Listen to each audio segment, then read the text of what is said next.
tanindrazan'olona anankiray sy ny hoe zavatra izay eritreretin'ny olona anankiray fa hoe mitondra ny hasiny razany io zavatra io, dia tsy maintsy manana intérêt ianao zany hifanaraka amin'iny tompon'iny toerana iny, izay toerana misy hasiny amin'ny taranany. Izay zany ilay ataontsika hoe zany hoe aspect zany hoe culturel ao anatin'ny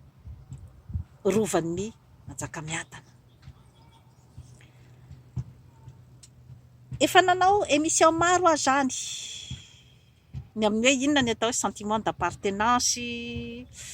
inona ny atao hoe préjugé, inona ny zavatra tokony ataonao hanananao ny atao hoe estime de soi sy ny confiance en soi. Misy dikany daholo ange nanaovako an'ireny émission rehetra ireny mba hisarihana tsikelikely ny firenena malagasy, ny vahoaka malagasy, ny amin'izany atao hoe esprit na hoe bâtisseur, na ny esprit an'izany atao hoe mpisava lalana, satria manana ny bâtisseurany sy ny mpisava lalana daholy, ny pionnier. Ny tantara rehetra eran'izao tontolo izao, fa ny ankabeazantsika malagasy dia ilay mpijaby train. Hoe izao nefa malaza eo, dia iny zany no andeha fotsiny zany hoe rehefa mba manamana ny maha izy azy ahy na mba misimisy vola kely, na mba efa misimisy voninahitra, misy pouvoir, dia afaka fotsiny zany hijaby train. Fa tadidio fa misy foana mipetraka amin'ny tantara ny atao hoe pionnier na ny bâtisseur. Tadidio izay zavatra izay, ka miresaka zany tetiko, satria ho an'ny mpandinika moa zany dia fantatro fa misy mahazo tsara ny zavatra rehetra tiako alefa eto. Matoa misy mpanaraka foana ny émission ataoko eto, fa maro ihany koa zany ny tsy mahazo resaka hoe inona marina moa zany ny tena tindra matoa zany foré tia teneneto, zany hoe tena ho an'ny olona sasany zany dia miteny sinoa zany no miteny eto, fa misy zany ny tena maharaka tsara hoe inona ny zavatra tindra matoa tia ho tenenina. Ka dia misaotra anareo aloha zany anareo izay mahazo tsara ny zavatra tiako ampitaina, satria amin'ny hoe pionnier sy bâtisseur io zany dia ireo karazan'olona ireo zany no hoe manova ny tantara, ary dia tafapaka tany amin'ny vahoaka zany ny hoe fitiavana any olo io matoa izy nijanona ho tantara. Ary ny zavatra tiany ampitaina koa zany dia tafapaka any amin'ny vahoaka izay hoe tiany handefasana ny fanovana sy ny afatra rehetra amin'ny zavatra rehetra izay ataony. Ka mandraky tiany androany zany aloha dia mbola majavozavo izay pionnier izay zany amin'ny malagasy, satria mbola eo koa zany ilay fizarazarana ara-poko, ny fizarazarana ara-politika, ny fizarazarana ara-pivavahana sy ara-pinoana, izay mbola tsy mampitambatra zany ny malagasy, ary mbola mahasarotra hatramin'izao zany ny hoe ahoana ny batisevana any Madagasikara, satria efa naverimberiko teto foana izay hoe problème d'identité. Na tiatsika na tsy tiatsika, na ho sarotsaroana eto androany tontolo andro zany ny resaka fiaviana sy ny resaka foko, dia zavatra mbola mipetraka eo amin'ny malagasy. ary tsy azo anymezatsiny anizaniza zay zavatra zay fa izay aloha zany no mbola hoe rafitra petraky ny fiarahamonina ka ny fanomezantsiny matsy zany hoe bêtement fotsiny zany ny hoe raha vao miresaka foko ohatran'izao sy saranga ohatran'izao zany a dia rasista ny dikan'izay na mpanavakavaka na mpanambanimbany olona izay foana zany de ny hafarany zany a de mody takotakonana eny foana le izy zany amin'ny fiarahamonina amin'ny fifandraisana tsy sahy tenenina kanefa mbola samy mipetraka any anatin'ny sainy tsirairay ka ny zavatra ohatraohatran'izay matsy zany a dia zavatra izay a hoe aty Amerika Avaratra zany a de efa vakinidry zareo zany a izay karazana tabo izay izany hoe izy zany a dia tia mamosaposaka ny zavatra any anatin'ny lohan'ny tsirairay izay zany a no mampiavaka ny Amerika Avaratra ary dia izay a no nahitany fahombiazana ary na puissance mondiale azy izay hoe fijerevana ny olana amin'ny fotony sy ny psikolojian'ny olona tsirairay aty Amerika Avaratra no tena manana ny réputation ambony indrindra zany a amin'izay hoe resaka étude psychologique izay maneran-tany ka efa anaovany karazana zany a hoe étude manokana mihitsy zany a io resaka hoe relation humaine io ka anaovako anekdoty isika menakavy ny amin'ny hoe manaja ny maha-olombelona ary raha ny lalàna ny fanitsakitsana ny maha-olombelona aty Amerika Avaratra ary indrindrandrindra koa zany a ny resaka hoe rasisma raha vao misy zany a hoe propos rasista na hoe zavatra izay mampiseho na fihetsika na fiteny mampiseho an'izay fifanavaka avaham-bolokoditra izay aty dia azo toriana. Anekdoty teneniko anao nefa ty zavatra anankiray ty izay hoe mahatonga ny atao hoe fahamatorana amintsika olombelona dia ny hoe misy izao olona miara-miasa aminao ao am-piasana ataoko angamba fa mahafantatra n'izany daholy raha vao hoe gasy mandeha tany lavitra. Misy ao am-piasana olona izay hoe arabainao izy ohatra any amin'ny couloir nefa olona miara-miasa ao de tsy mamaly de ozy izy ianao hoe tena rasista iny de ozy izy ianao hoe tena ratsy fanahy de ozy izy ianao ny karaza katezerana rehetrarehetra zany ao aminao fa maninona any nataony ohatran'iny maninona any tsy nivaliany misy zavatra nataoko azy ve rehefa ataonao ny famakafakana dia tsy nisy zavatra nataonao azy tsisy ratsy nataonao azy ary tsisy olana manokana nataonao na fahadisoana nataonao tao am-piasana fakafakao ary zany zay zavatra zay andeha hitory any amin'ny droit de l'homme ve ianao fa hoe tsy namaly izy rehefa no arabainao droany tsy mamaly ny arahabanao izy tsy nanompanao kanefa mamparary ny fonao zay zavatra zay droany ny tsy miconsidere anao ovangamo izy tsy nisy hoe na tsy mifamaly aminao izy droany zay inona zany no tokony ataonao amin'izay fotoana izay na ianao zany a hoe tsy miraraha an'le olona zay ny attitude raisinao mba hapety ny moral anao satria miteraka blessure amin'ny maha olombelona zany zavatra zany hoe tsy rarahako rangaha za koa tsy hiara-haba azy zany rehefa tsy miara-haba izy. Na ianao mandeha manatona an'ilay olona dia manontany azy hoe misy olana ve fa hoe miara-habanao foana nefa tsy valianao, misy zavatra ve hoe nataoko anao tsy nety, sa hoe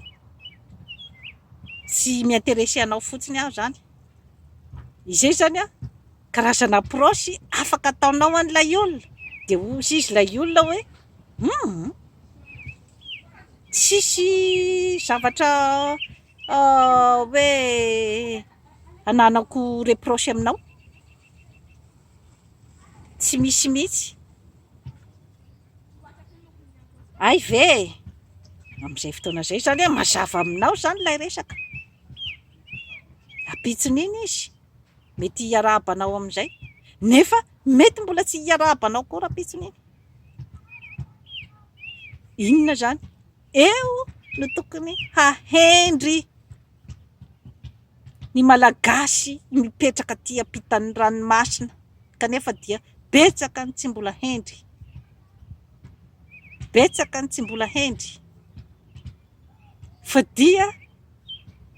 rehefa misy anontanianao, rehefa misy teneninao zany hoe mba menimenina zany ny sasany hoe tena rasista reto vazaha reto, rasista reto kanadiana reto,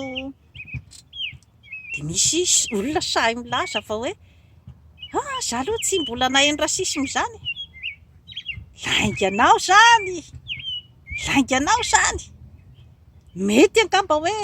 andiovanao ny eritreritrao zany hoe manao déni, izay mantsy ny atao déni amin'ny psychologie zany dia ilay hoe tsy mety miaiky ny zavatra marina, ny zava-misy. Mety hoe resaka déni, mety izay koa ngambany ny hoe mécanisme de défense an'ilay olona zany, zany hoe hoentiny miarova amin'ny tenany zany, dia miteny izy hoe tsy za aloha mbola tsy voan'izany rasisma zany. Ny mety ahatonga an'izay koa zany matetika koa zany misy hoe ka izy any tompon-tany ka rehefa tompon-tany ve izy dia afaka manao an'ity karazana fanambaniana rehetra ity amin'ny mpiavy. Fa indraindray zany ilay eritreritra hoe hamerina an'izay karazana fifampitondrana izay indray zany amin'ny Malagasy mitovy aminao. Izay zany matetika ny zava-misy, izany hoe ilay avinavina nataon'ilay vazaha fotsy hoditra taty zany haverina koa zany rehefa mifandray ny karazana koba sy ny rehetrarehetra zany averina indray zany amin'ny hoe saranga misy eo amin'ny samy Malagasy. Mampalahelo ake zany petsaina zany, mampalahelo. Izany hoe au lieu de handray conclusion ianao zany hoe tena mafy iny zany hoe ataon'olona tsinitsininy zany, izany hoe tsy considéren'olona zany, au lieu zany hoe anova fihetsika amin'izay dia mamerina ny zavatra, ny fanambaniana izay nataon'ny vazaha anao amin'ny mpiray tanindrazana aminao, ary dia 90% Malagasy avy nipetraka taty amin'ny tany vaventy dia mbola mamerina an'izay zavatra natao azy izay any amin'ny Malagasy mitovy aminy. Aiza retsika izany mbola lavitra be, mbola lavitra be, satria raha ohatra ka tsy hety hiara entana zany ny samy Malagasy, hoe misy anie zany ny fahavalo iombonana, dia ny firenena vaventy izay mbola mitsesitra antsika hatramin'izao, izay mbola manambany antsika, misy eo amin'iny fihetsika nataon'ny frantsay momba ny îles et parsi ny daholo nge, ny hoe karazana fanambaniana. Iza moa zany ny tena mba nasaky nitsangana ny teny tamin'ny frantsay ny mpitondra hoe izao marina no tena position anay amin'ity zavatra ity, ary hoe tena vonona zany ny fanehitra aminy momban'izay résolution amin'izay zavatra izay, satria mila fakafakaina amin'ny antsipiriany iny karazana provocation iny, raha mbola betsaka ny zavatra iakinanao aminy, mbola betsaka ny malagasy mipetraka ny lafrantsa, tsy adala izy fatany daholo izany zavatra rehetrarehetra izany, tsy adala izy nandefa n'iny provocation iny. Ny tiako tenenina zany dia ny hoe karazana négociation daholy ny fiainana ray manontolo, ny fiainam-pirenena négociation, ny fiarahamonina négociation, na iza io tsy maintsy miditra izay resaka négociation maromaro tiraisana izay amin'ny fiarahana amin'ny zavatra rehetra izay atao. Ary mitodika manokana foana eto amintsika avy any amin'ny faritra, satria raha ohatra ka mitsangana ange ny merina amin'izao fotoana izao te haka ny pouvoir central, dia mahatsapy izy fa betsaka ny zavatra hoe mba efa naoriny zany tao amin'ny tanindrazany, tao Antananarivo, nefa ao zany no misy ny fitondrana fohy be. Ka izay sentiment d'appartenance izay omenao tsiny ve izy amin'izay resaka izay? Kanefa koa tsy Antananarivo rery no Madagasikara, ary tsy ny merina rery no malagasy. Eo zany no idiran'ny ataontsika hoe zany hoe karazana négociation maromaro tiraisana zany mba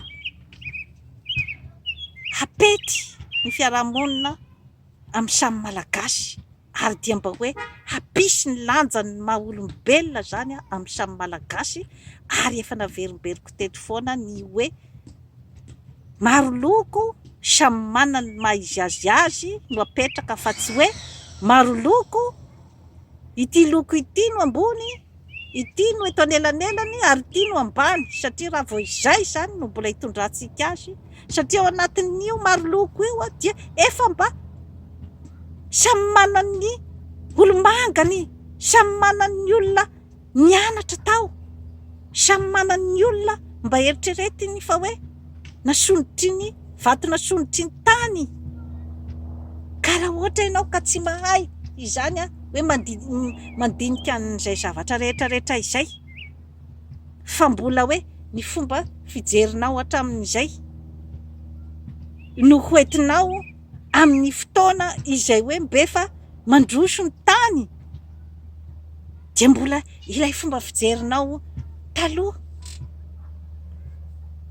Rikala mainty ny gitavolo ty, izay ve zany no mbola hoe aza mikasikasika an'io fanahy io? Izay ve no mbola ho fomba firesakao ohatra, raha ohatra ka zay ny firesakao tamin'ilay olona tamin'izany andro zany? Ikala mainty ny gitavolo nefa amin'izao fotoana izao dia mba efa manana ny maha izy azy, efa navita fianarana ambony, mampianatra any amin'ny anjery manontolo, ary betsaka ny zavatra fantany fa tsy fantatrao. Dia mbola izay ve no fomba hitenenanao aminy? Eritrereto tsara zany zavatra rehetrarehetra zany satria efa nazavaiko teto tamin'ny hoe estime de soi sy ny confiance en soi, dia ny karazana blessure izay mipetraka tany amin'ny fahazazana dia complexe entin'ny olona anankiray. Rehefa lehibe izy, zany zavatra rehetrarehetra izany dia mila fantarina daholo amin'ny hoe fifandraisana amin'ny maha olombelona, ary fametrahana ny olona tsirairay zany amin'ny toerana tokony hisy azy. Moa ve kala mainty ny gitavolo rehefa hoe tafita amin'ny toerana anankiray izay hoe toerana maha izy azy, ataontsika mpampianatra amin'ny université ohatra, dia hoe manana ny hoenti-manana rehetra amin'ny fiainana na ara-bola na amin'ny lafiny rehetrarehetra zany dia ataontsika hoe zany hoe ny réussir zany teo amin'ny fiainana. ho feikala mainty gita volo dia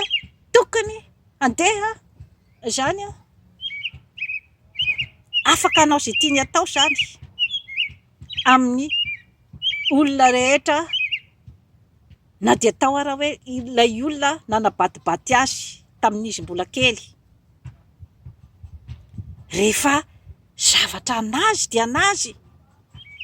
tsy afaka ianao zany hoe satria ianao zany efa manana pouvoir sy manana vola amin'izao fotoana izao ka dia afaka andeha eo amin'ny zaridainandratrema, ratrema izay nanambanimbany fahizay, dia afaka hipetraka amin'ny zaridainany, anao barbecue eo amin'ny zaridainany ary hitondra ny haingon'ny zaridainany raha misy statut izao eo amin'ny zaridainany, na hoe afaka hanorina zavatra eo amin'ny zaridainany satria hoe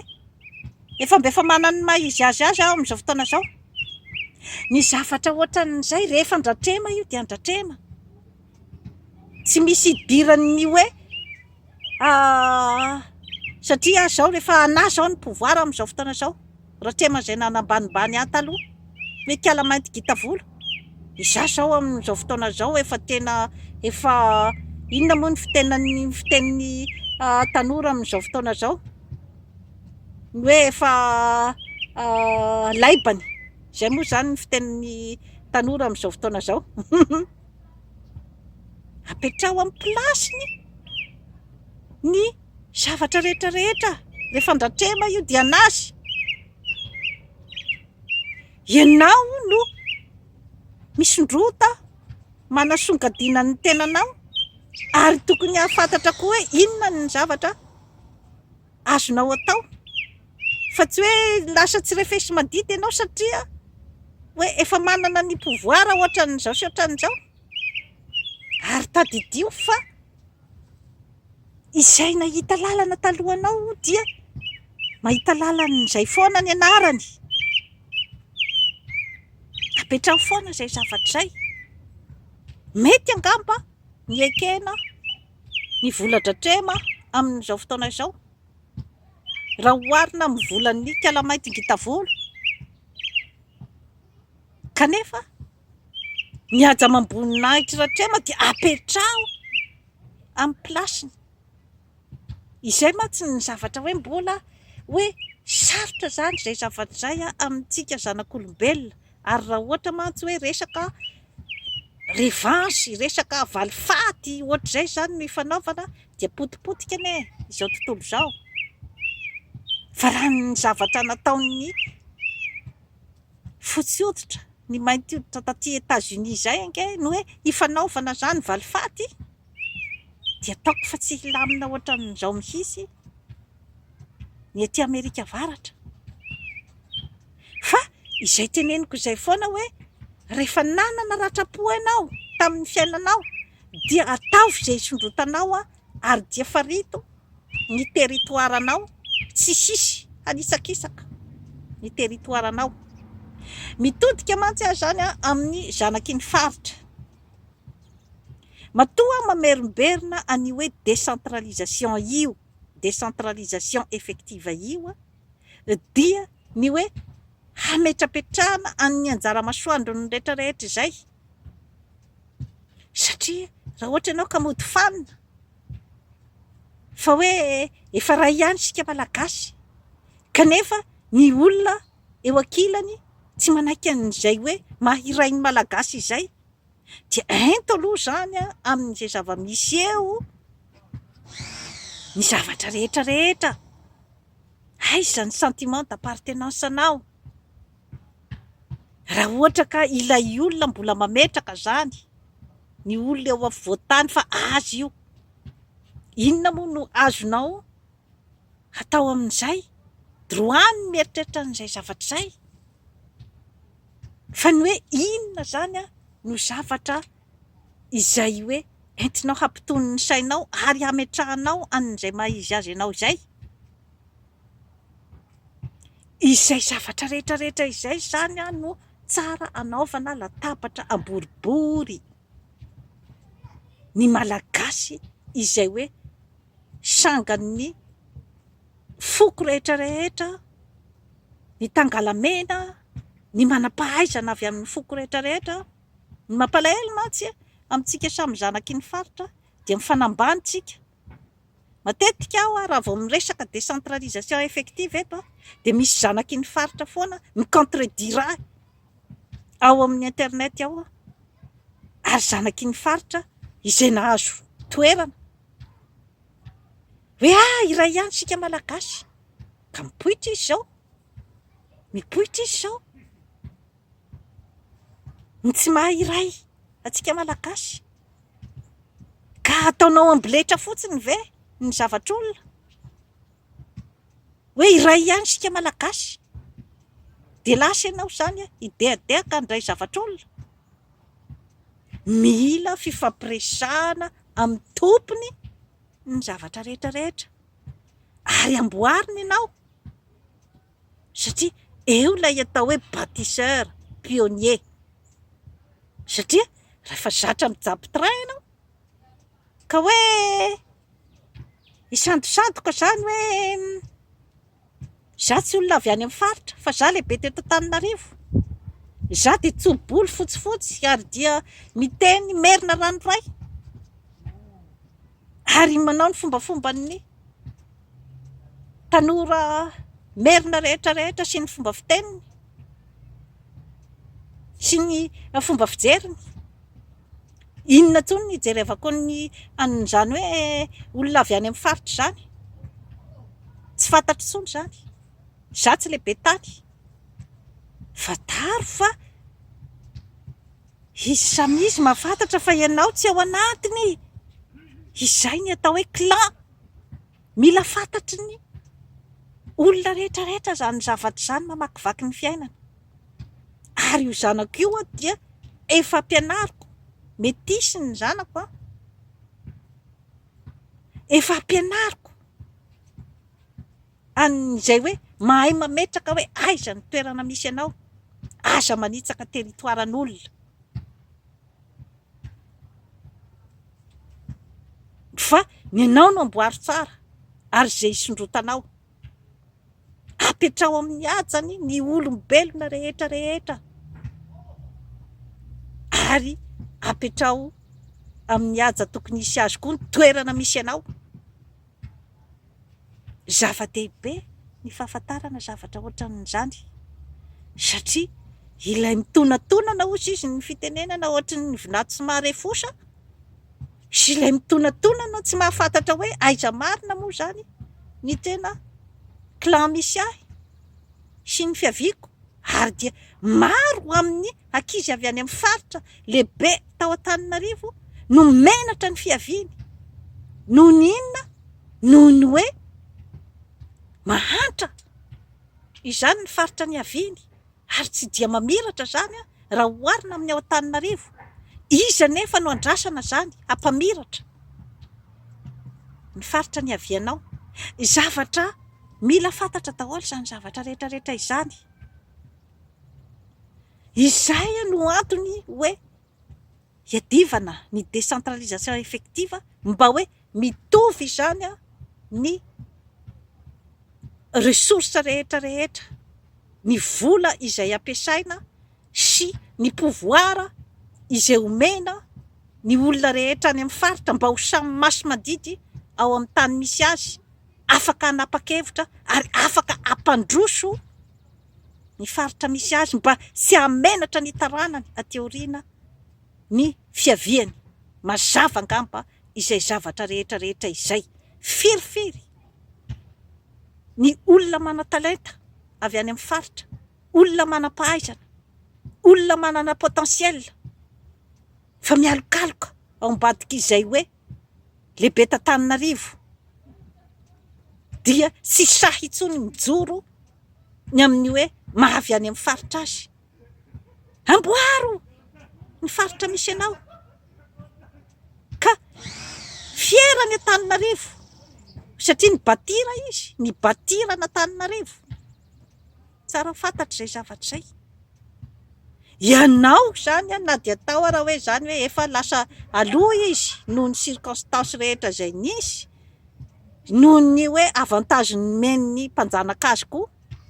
ny amin'ny hoe zarazarao anjakana mbola tsy tara izao ny anaovana ny latabatra boribory ny amin'ny hoe aoka mba samy hanana ny resource izay iaingany daholo ny faritra rehetrarehetra. Aoka ny zanaky ny faritra mba afaka hisitraka ny harena izay misy ao aminy ary dia mba samy hiezaka amin'ny hoe gagnant-gagnant zany. Mbola mila miady varotra isika any amin'ny faritra ny amin'ny hoe gagnant-gagnant amin'ny Antananarivo vao izay vao hiady ny gagnant-gagnant any amin'ny tany vaventy. Eritrereto tsara izay zavatra rehetrarehetra izay satria ao anatin'ny estime de soi sy ny confiance en soi no afaka anorenanao zavatra izay hoe zavatra hanana ny lanjany sy ny hasarobidiny eo amin'ny fiarahamonina, indrindrandrindra dia ny hoe sarobidy ny olombelona, misy ny saina, ny vatana ary ny fanahy, ka tsy azo atao ny manimbazimba olombelona ary tsy azo atao ny manimbazimba ny tenanao. Apetrao amin'ny valeur tokony hisy azy ny tenanao avy any amin'ny faritra ary mitodika koa zany amin'ny merina ao Antananarivo. Eo mantsy ilay hoe izany miteraka ny karazana hoe tsy fitezan-javatra zany amin'ny fiainana, ilay hoe tsy fijerevana ny tontolo eran'izao tontolo izao, tsy voatery akory hoe mivoaka daholy fa ilay surestimation de soi-même io sy ny fisous-estimena ny hafa dia mamitaka ary mitarika foana ny ataontsika hoe ady saranga. Satria mantsy raha ohatra ka manana ny surestimation de soi-même zany ny olombelona rehetra ary efa nazavaiko teto izay hoe na inona ny zavatra efa nomenjanahary anao ny plasy amin'ny saranga nomenjanahary anao dia manana foana zany intérêt ny olombelona anankiray ny hiezaka. Satria raha ohatra ianao zany ka efa mipetraka fotsiny izay le atao hoe s'endormir sur son laurier, hoe izaho zany dia efa taranak'andriana, izaho zany no misogadina indrindra zany eto Madagasikara, ny razanay zany no ambony indrindra eto dia tsy miezaka ianao zany fa efa acquis zany. Rien n'est jamais acquis. Fa na ny reine d'Angleterre dia mbola olona miezaka isan'andro